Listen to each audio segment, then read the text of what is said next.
Fil-jum iddedikat tar-refuġjati l-Organizzazzjoni tar-Refuġjati fi ħdan in-Nazzjonijiet Magħquda ikkonfermat li n-numru tar-refuġjati huwa l-ogħla li qatt kien.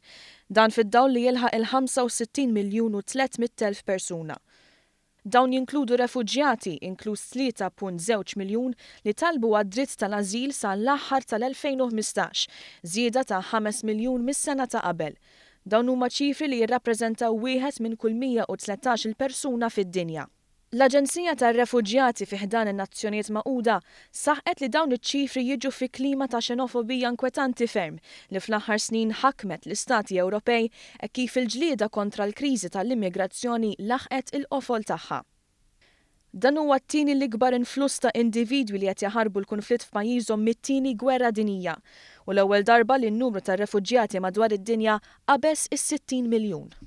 Iktar minn nofs dawn ir-refuġjati ġejjin mis-Sirja, l-Afganistan u s-Somalja u numru sostanzjali minnhom madwar 86% qed jinżammu f'pajjiżi ta' tul baxx jew medju bħalma hija l-Greċja, pajjiż li fl-aħħar xhur ran fluss qawwi ta' refuġjati jaqsmu l-fruntieri tiegħu mal-Maċedonja.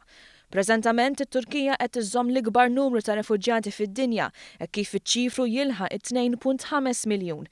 Din hija segwita mill-Pakistan u l-Libanu.